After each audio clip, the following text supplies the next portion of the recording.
race-baiting regressive left rhetoric backfires on the New York Times.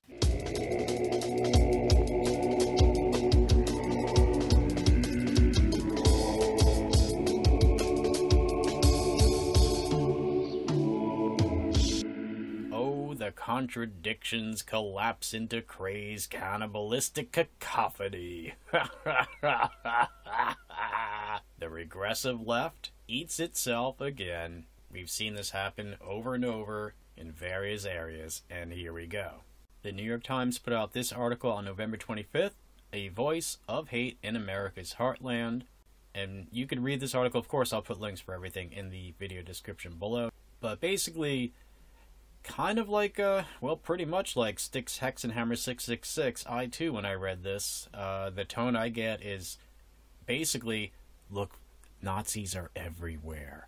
And you can't tell they're Nazis. Normal-looking people. They act normal, just like you and I. It's the invasion of the body snatchers. You know, it's kind of like the Red Scare stuff. Commies are everywhere. They look just like you and I. And, of course, there's a little bit of Kafka trapping going on. You know, if you, deny that you're a Nazi, that must mean you're a Nazi.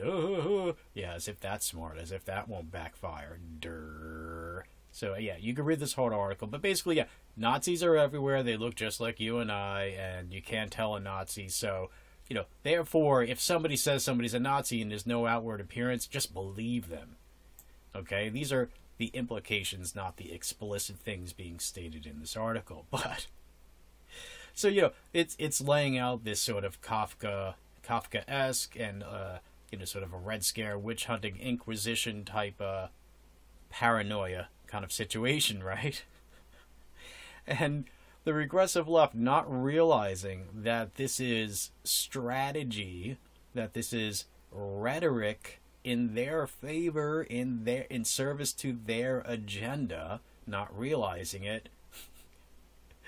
They attack the New York Times. And then the New York Times does an article about where they're basically trying to say, look, shut up. We're trying to convince everybody that anybody we accuse of being a Nazi is a Nazi, even if there's no outward signs.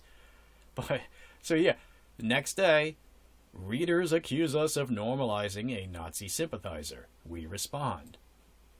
And then the article goes on to talk about how many people wrote in or whatever to tell them, hey, wait a minute, you're trying to normalize them by saying that they look like everybody else. You're trying to normalize them.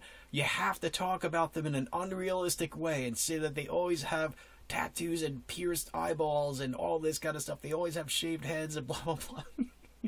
And you could click on, you know, the links, okay, because I'm going to give you a link to this article, and then you could click on the link to have some examples of people telling them that they are bad Nazi sympathizers, that the New York Times is helping these Nazis by saying that they look like other people.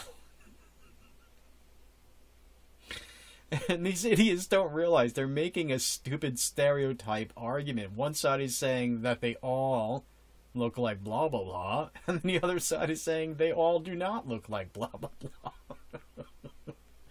And that's so stupid. Okay, so here, let me give an example. Sacramento 2016, there was a rally put on by the Traditionalist Workers' Party, which is a crypto-racist organization. You have to dig a little bit deep before you get to the racism, or if you just actually watch video recordings of them talking in real life, then you get it pretty fast. And you also had the Golden State Skinheads at the same event. Now, the Golden State Skinheads, just do a search on them. They're the typical neo-Nazi thing. They got all the tattoos, the shaved head, and they have the neo-Nazi symbols, and etc. Traditionalist Workers' Party do not. So what I'm saying here is some of them look normal, and some of them don't. Shocker! I know. Wow. And by the way, folks, you could scroll down, of course, and see the link to Sticks, Hex, and Hammer's longer discussion on this, because I'm going to wrap this up.